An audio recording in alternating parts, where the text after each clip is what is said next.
In 870 BCE, Labotas succeeded his father Echestratus as the Spartan king, representing the Aegeid dynasty. His counterpart and Eurypon's son, Prytanes, was said to have ascended to the Eurypontid throne in the following years, around 860 BCE. While not much is recorded about the rule of these two Spartan kings, the state of Lacedaemon found itself in a much stronger position than in the previous generations. The Arcadian border of Sciritis was now subdued, together with the surrounding areas inhabited by the Periarchoi, while Sparta also likely held a hegemonic position over their neighbors in Laconia.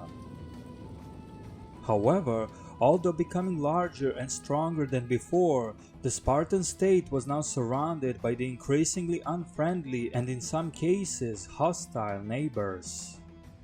To their west, the Spartans bordered the region of Messenia, which, although ruled by the same line of Heraclid kings that were related to the Spartan rulers themselves, was increasingly becoming pro-Achaean and anti-Dorian. The Dorian Spartans were growing more and more unhappy about their Dorian counterparts in Messenia being relegated to an underclass by the very cousins of Spartans' own royal dynasties that had together conquered the territory from the Achaeans in the past. To the north of Lacedaemon, the Arcadian cities were still holding a grudge over the recent hostilities, and to the northeast, the city-state of Argos was furious over Echestratus' deadly raid in Kinuria. The Argives considered themselves to be the foremost of the Heraclid city-states, which in Peloponnese traditionally included Argos, Sparta, and Messenia. After all, it was Temenus, the eldest of the Heraclid brothers, that came to rule Argos, while his younger brothers and their descendants were given the other two respective states. According to the legendary lot of Temenus, after the defeat of the final Mycenaean king, much of the Peloponnesian territories were to be split by the three Heraclid brothers that led the conquering force, namely Temenus, Crespontes, and Aristodemus. As the brothers drew lots to determine who will receive which realm, Crespontes drew the region of Messenia, where he built his new capital, Stheneclarus. Aristodemus in turn did not live to see the end of the war, so his realm, which was drawn to be Lacedaemon, was assigned to his two twin sons, Eurysthenes and Procles, the ancestors of the two royal houses of Sparta. Temenus himself received Argolis, the core territory of the former Mycenaean kingdom. He established his capital in Argos, which was to incorporate not only the region of Argolis, but also Kinuria, as well as the entire eastern Laconian coast, including the island of Kythera further south. About 2 centuries later, Sparta did not only expand its borders, but was also conducting raids into Kinuria, a territory that the Argives considered to be firmly under their own hegemony. Such Spartan actions were unacceptable. While there is little evidence that the Argives in the Dark Ages were able to exercise control of the territories claimed by the lot of Temenus, Argos did appear to pursue an expansionist policy from early on, connecting them to the establishment of the Dorian rule in the surrounding regions, such as Sicyon and Corinth to the north. Kinuria, however, was considered by the Argives to be their doorstep, a red line where any foreign influence was more than undesirable. The Argive army was set to move, with a plan to annex Kinuria for themselves. As the Argive army entered Kinuria under a pretext of protection, they advanced through the region and even captured some parts of the country that were previously taken by the Spartans. Furthermore, these Argive actions also appeared to have instigated revolts of Periarchoi inside areas that were further into the Spartan territory, something that was unacceptable to the Lacedaemonians. According to Pausanias, it was then that the Lacedaemonians first resolved to make war upon the Argives, bringing as charges against them that they were annexing the Kynurian territory which they themselves had captured, and were causing revolts among their subjects, the Periarchoi. On this occasion, neither of the belligerents, according to the account, achieved anything worthy of mention.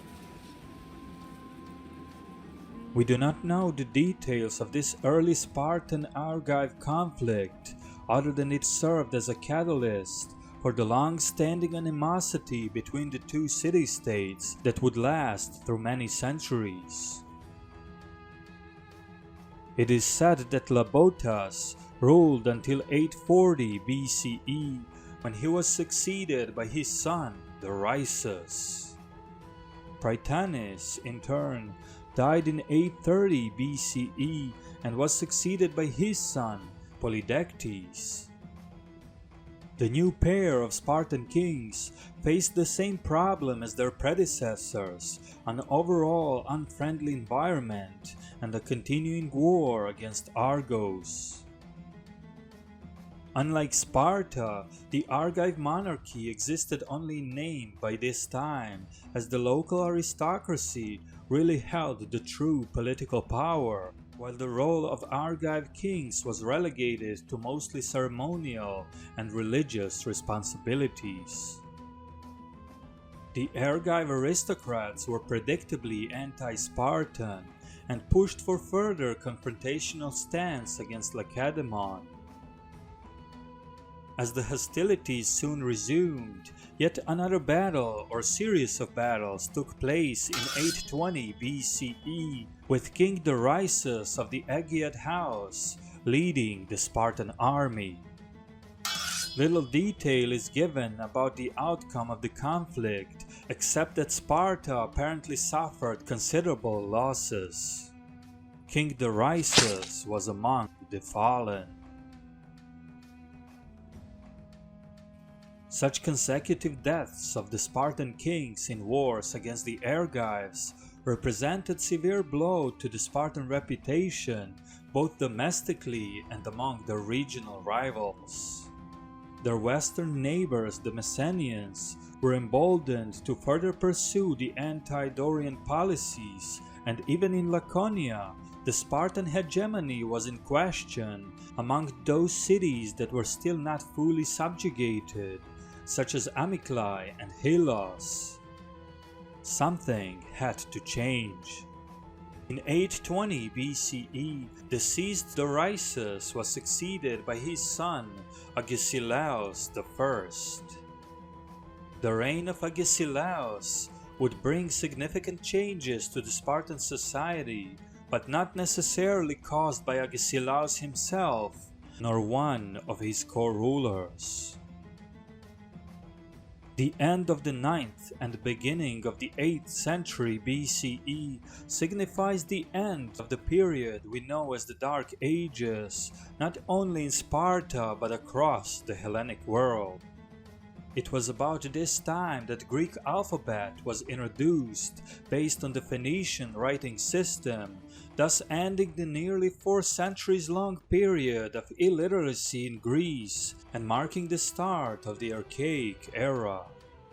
However, in Sparta itself, the appearance of the alphabet would be overshadowed by yet another development, even more crucial to its society and overall Spartan way of life.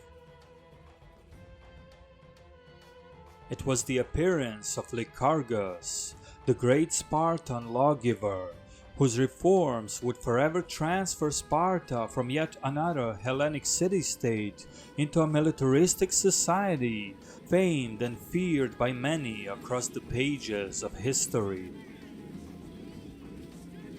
With this episode, we conclude the series on Sparta in the Dark Ages.